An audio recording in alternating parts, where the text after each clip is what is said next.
Okay, now will start with neuroglia. Neuroglia को हम glial cells या ग्लियोसाइट्स भी कहते हैं। ठीक है, सबसे पहला पॉइंट इसके बारे में क्या कि सीएनएस में 50% सेल्स कम से कम जो होती है वो ग्लियल सेल्स होती है, ये न्यूरोग्लिया होती है। ठीक है, ओके। दूसरा, फिर न्यूरोग्लिया दो टाइप के हैं, मैक्रोग्लिया और माइक्रोग्लिया। जैसा कि नाम बता रहा है कि मैक्रो मतलब होता है बड़ा और माइक्रो मतलब होता है छोटा, तो ये सेल्स बड़ी है साइज में, ये सेल्स छोटी है साइज में। मैक्रोग्लिया जो होता है इट इज डिराइव्ड फ्रॉम, कहां से, कौन सी जर्म से डिराइव होती है? एक्टोडर्म से। एक्टोडर्म डिराइव्ड, एक्टोडर्म से डिराइव्ड है ये, और ये कहां से है? मीजोडर्म से, मीजोडर्म से। ठीक है, it is very important point. Next, macroglia जो है वो दो टाइप का है, एस्ट्रोसाइट्स और ओलिगोडेंड्रोसाइट्स। एस्ट्रोसाइट्स स्टार शेप की सेल होती है, थोड़ी सी स्टार शेप सी, और ओलिगोडेंड्रोसाइट्स इनकी शेप थोड़ी अलग है, उसके बारे में बात करेंगे। ठीक है, सबसे पहले देखते हैं एस्ट्रोसाइट्स।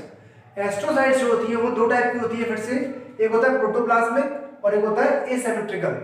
ठीक है, ये फाइब्रस। तो जो प्रोटोप्लाज्मिक है वो सिमेट्रिकल है और ये एसिमेट्रिकल है, इसकी शेप में थोड़ी सिमेट्री में आती है, और ये थोड़ी सी एसिमेट्रिकल है, और ये प्रोटोप्लाज्मिक है और ये फाइब्रस है। ठीक है, ओके। ये कहां देखी जाती है सबसे ज्यादा? Grey matter of CNS. Grey matter और व्हाइट मैटर क्या होता है इसके बारे में बाद में बात करेंगे, इस पॉइंट को अभी याद कर लीजिए आप कि ये ग्रे मैटर में देखी जाती है सीएनएस के, सीएनएस मतलब सेंट्रल न्यूरल सिस्टम या सेंट्रल नर्वस सिस्टम, और ये व्हाइट मैटर में देखी जाती है सीएनएस के। ठीक है, तो प्रोटोप्लाज्मिक का डायग्राम यहां बना रखा है, ये रहा, ये सिमेट्री में दिखाई दे रहा है आपको। ये देखिए, ये क्या है? एसिमेट्रिकल या फाइब्रस। इसमें कोई सिमेट्री नजर नहीं आ रही है हमको, ये कहीं से भी ब्रांच कोई भी ज्यादा निकल रही है। ठीक है, दूसरा डिफरेंस दोनों में क्या होता है कि ये थिक होती है, इसकी जो प्रोसेस है, प्रोसेस मतलब जो ब्रांच निकल रही है दीज आर थिक, और यहाँ पर जो ब्रांच है वो थिन है। एक और डिफरेंस है क्या कि जो एंड होता है ब्रांच का वो यहाँ पर नोडुलेटेड नहीं है। यहाँ पर देखिए नोड्यूल्स बन रहे हैं, हर जगह एक नोड्यूल बन रहा है, इधर नोड्यूल, ऐसा कोई भी नोड्यूल इसके एंड पर नहीं है। तो तीन डिफरेंस है इसमें, क्या? एक तो ये चार डिफरेंस है, एक तो क्या है ये ग्रे मैटर में दिखाया था सीएनएस के, ये व्हाइट मैटर में। दूसरा सिमेट्रिकल है, ये सिमेट्रिकल है।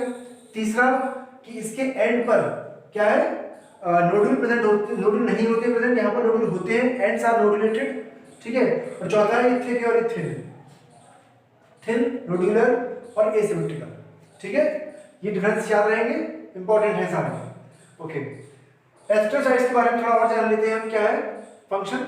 ये एस्ट्रोसाइट्स खत्म हो गया यहाँ पर, इसका स्ट्रक्चर, फंक्शन जान लेते हैं। Astrocytes are packing cells. Packing cells का मतलब क्या है कि बहुत सारे न्यूरॉन्स हैं सीएनएस में, तो वहां पर न्यूरॉन्स के बीच में, न्यूरॉन्स हमें पता है क्या करता है, न्यूरॉन में एक्सॉन होता है, एक्सॉन में मेम्ब्रेन के थ्रू क्या जाता है, यहाँ से नर्व इंपल्स जाती है।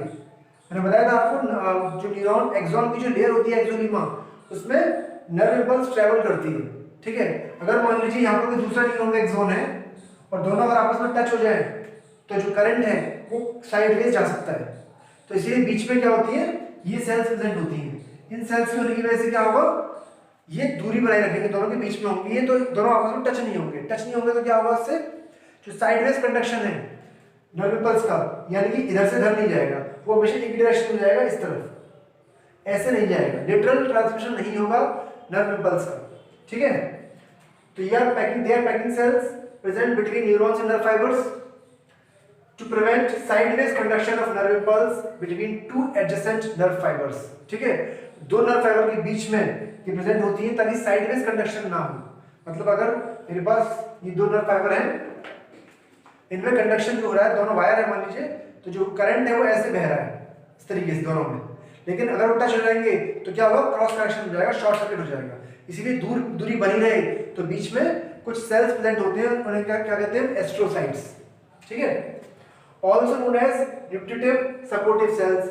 ये एस्ट्रोसाइट जो होती है वो न्यूट्रिटिव और सपोर्टिव सेल्स भी कहलाती है। क्यों? Because they provide nutrition and support to the neurons. ठीक है, they can divide and help in repairing. इनके पास डिवाइड करने की कैपेबिलिटी होती है जो कि न्यूरॉन्स के पास नहीं होती है। तो अगर कोई डैमेज होता है सीएनएस में तो वहां पर ये थोड़ा सा डैमेज काफी हद तक रिपेयर कर सकती है, हील कर सकती है चीजों को। ठीक है, and also help in maintenance of BBB. ये क्या है? Triple B blood brain barrier, एक बैरियर होता है जैसे कि प्लेसेंटा होता है ना, जो मदर और फीटस के बीच में एक कनेक्शन है जो कि बैरियर की तरह काम करता है। मतलब कोई भी हर चीज मदर से फीटस में नहीं जा सकती है क्योंकि प्लेसेंटा उसको रोक देता है, एक बैरियर की तरह काम करता है। तो वो बैरियर एक ब्रेन में भी हमारे ऐसे बैरियर होता है जो हर चीज हमारे ब्रेन तक नहीं पहुंच सकती है। तो उस बैरियर को मेंटेन करने में हेल्प करती है कौन? एस्ट्रोसाइट्स। नेक्स्ट है ओलिगोडेंड्रोसाइट्स, दूसरे टाइप की मैक्रोग्लिया। ओलिगोडेंड्रोसाइट्स को हम ओलिगोडेंड्रोग्लिया भी कहते हैं, ओलिगोडेंड्रोग्लिया या ओलिगोडेंड्रोसाइट्स। इनका स्ट्रक्चर कैसा है देखिए, ये है। तो इसमें यहाँ पर क्या है, नोड्यूल्स नहीं है और प्रोसेसेस जो है वो थोड़ी कम है इसके मुकाबले में, ठीक है, ये पहला डिफरेंस है। दूसरा डिफरेंस क्या है, oligodendrocytes have fewer and shorter cell processes, तो छोटी है सेल प्रोसेस और कम है नंबर में, प्रोसेस मतलब ये ब्रांच, ठीक है। Next have cytoplasm rich in mitochondria microtubules and glycogen, तो इसके अंदर जो साइटोप्लाज्म भरा होता है, जो साइटोप्लाज्म भरा होगा पूरा इसमें, उसमें क्या होगा, माइक्रोट्यूब्यूल्स ज्यादा होंगे, काफी माइटोकॉन्ड्रिया ज्यादा होंगे और ग्लाइकोजन काफी ज्यादा होगा, ये तीनों चीजें इसमें ज्यादा होती हैं, ठीक है। Next point, they form myelin sheath in neurons of CNS, तो बताया था आपको मैंने कि न्यूरॉन्स दो टाइप के होते हैं, माइलिनेटेड और नॉन माइलिनेटेड। सीएनएस में माइलिनेटेड न्यूरॉन मिलते हैं लेकिन उन माइलिनेटेड न्यूरॉन में श्वान सेल नहीं होती है, तो माइलिन शीथ कहां से आती है, माइलिन शीथ ये प्रोवाइड कराते हैं। मतलब कैसे करते हैं इसको देखिए जरा, स्ट्रक्चर को समझ जाएंगे आप। जैसे कि मान लीजिए यहां पर मान लीजिए ये एक्सोन है, तो ये प्रोसेस क्या करती है, ये प्रोसेस को ऐसे कवर कर लेती है, ऐसे करके यू कवर कर लिया। इधर मान लीजिए दूसरी प्रोसेस है कोई, ऐसे करके इसने ऐसे कवर कर लिया, तो इतना हिस्सा कवर हो गया, ये कवर हो गया। तो जहां जहां पर ये कवर हो रहा है ये एक्चुअली में क्या है, माइलिन शीथ है। ये they secrete myelin sheath, they cover the axon to form a myelin sheath, तो माइलिन शीथ मतलब इंसुलेटिंग एक शीथ बन जाती है, जैसे कि श्वान सेल बनाती हैं ऐसे यहाँ पर ओलिगोडेंड्रोसाइट्स बना रही है। कैसे, जैसे ये है और ये मान लीजिए ब्रांच है ओलिगोडेंड्रोसाइट की, तो उसने ऐसे कवर कर लिया, तो जहां पर ये ऐसे पूरी क्रॉसिंग हो रही है इट इज माइलिन शीथ, ठीक है। और ठीक वैसे ही काम करती है माइलिन शीथ जैसे कि नॉर्मली श्वान सेल बनाती है, बस फर्क यहाँ पर ये है कि यहाँ पर ओलिगोडेंड्रोसाइट्स बना रही है, ठीक है। तो ये किसका काम हो गया, ओलिगोडेंड्रोसाइट्स का, समझ में आ गया फंक्शन। नेक्स्ट है माइक्रोग्लिया। माइक्रोग्लिया का नाम पता चल रहा है कि ये स्मॉल साइज की है। दूसरा पॉइंट कि मीजोजॉब ओरिजिनेटेड है। तीसरा पॉइंट कि इनकी शेप होती है वो कैसी होती है, स्पिंडल शेप, स्पिंडल शेप की है, ऐसे करके है स्पिंडल शेप की, छोटी होती है साइज में, बड़ा बना दिया काफी समझाने के लिए, पर साइज में थोड़ी छोटी है और स्पिंडल शेप है इनकी, ठीक है। नेक्स्ट पॉइंट माइक्रोग्लिया के बारे में क्या है कि फीटल लाइफ में मोनोसाइट्स जो होती है हमारी बॉडी में, मोनोसाइट्स मतलब टाइप ऑफ डब्ल्यूबीसी, ये मोनोसाइट्स ब्रेन में एंटर कर जाती है और इन्हीं यही मोनोसाइट्स कन्वर्ट हो जाती है किसमें, माइक्रोग्लिया सेल्स में, ठीक है। ये स्मॉल ग्लियल सेल्स, इनको क्या कह सकते हो, स्मॉल ग्लियल सेल्स,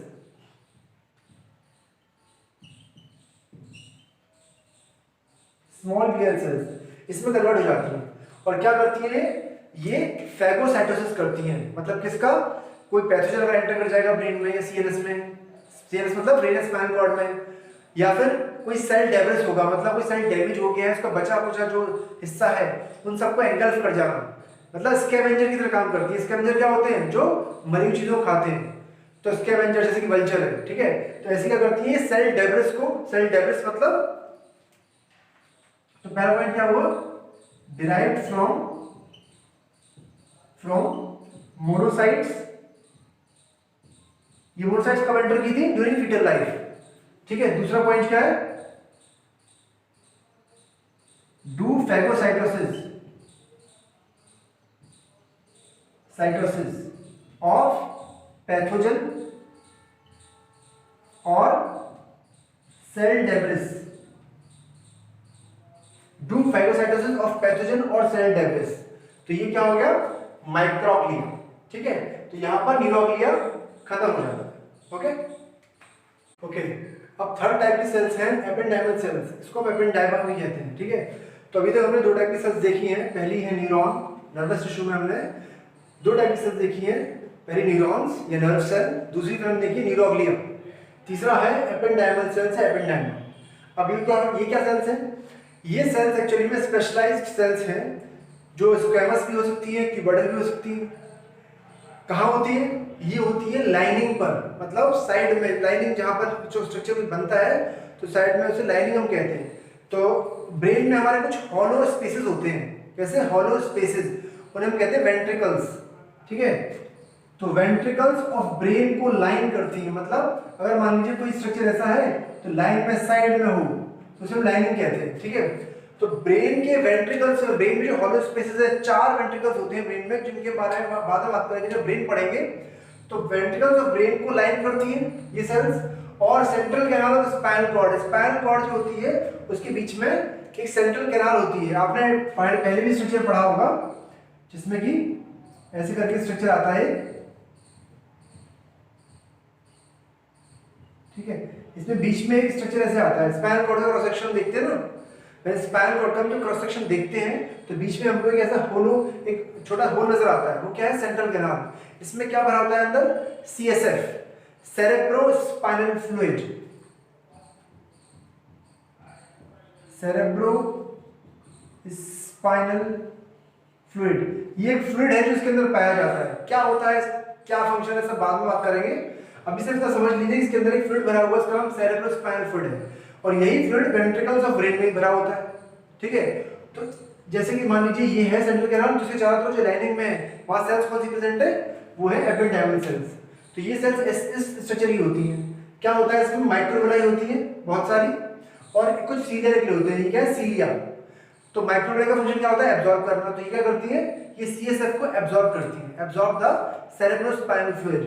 और सीलिया क्या करती है? सीलिया से पुश करती है सीएसएफ को, ताकि सीएसएफ आगे मूव करे, उसका जो फ्लो है वो मेंटेन रहे। ठीक है, तो सेरेब्रोस्पाइनल फ्लूइड को फ्लो कराने में और एब्जॉर्ब करने में दोनों इसका फंक्शन है। They make cuboidal squamous, have cilia and microvilli on the outer surface. Function is to absorb and maintain continuous flow of CSF। ठीक है, इसका फंक्शन है। नीचे की तरफ इसमें क्या होता है? कुछ प्रोसेस निकली होती है, और ये प्रोसेस कहाँ होती है? ये क्या करती है? ये जुड़ी होती है वॉल से। मान लीजिए अगर यहाँ पर कोई सेल है तो यहाँ पर तो एक तरफ तो सीलिया निकला हुआ है ऐसे करके, तो ऐसे देखते हैं हम। मान लीजिए यहाँ पर एक सेल है, इसमें सीलिया निकला हुआ है ऐसे करके। साइड में इस साइड कैसे जुड़ा हुआ है? इस साइड जो वॉल से जुड़ा हुआ है स्ट्रक्चर, वो प्रोसेस से जुड़ा होता है। ठीक है, ये इतना इंपॉर्टेंट नहीं है, आप बस का फंक्शन याद रखिए। और वो फंक्शन क्या है? कि absorption of the CSF and help in the flow of the CSF, to maintain the continuous flow of the CSF. ठीक है, ये हो गया क्या? Epidermal cells. नेक्स्ट है लोकेशन, आपको समझ में आ गई सी क्या है? Ventricles of lining of the ventricles of brain and lining of the central canal of spinal cord. ठीक है, ओके। नेक्स्ट न्यूरोसिक्रेटरी सेल्स, ये क्या होती है? दीज आर स्पेशलाइज्ड सेल्स जो कि कुछ हार्मोन सिक्रीट करती हैं।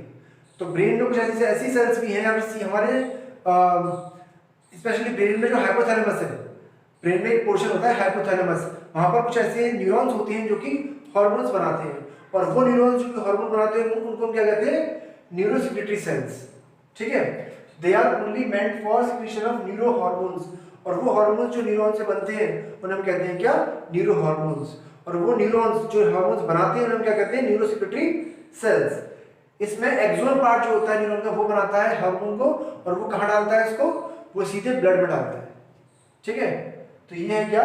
Neurosecretory sales. तो यहाँ पर वो पोर्शन आपका, एक्चुअली में आपका एक चैप्टर है स्ट्रक्चरल ऑर्गेनाइजेशन इन एनिमल्स, उसमें टिश्यूज हैं, 4 टाइप के tissues, animal tissues, epithelial, connective और मस्कुलर और नर्वस टिश्यू। तो नर्वस टिश्यू वाला पार्ट हमने यहीं पर खत्म कर दिया। ठीक है, और अब जो नर्वस सिस्टम है उससे हम आगे कंटिन्यू करेंगे, क्योंकि नर्वस सिस्टम को समझने से पहले हमको इस टिश्यूज के बारे में जानना जरूरी था, इसलिए हमने पहले इसको पढ़ लिया है, अदरवाइज हमको समझ में नहीं आता। ठीक है।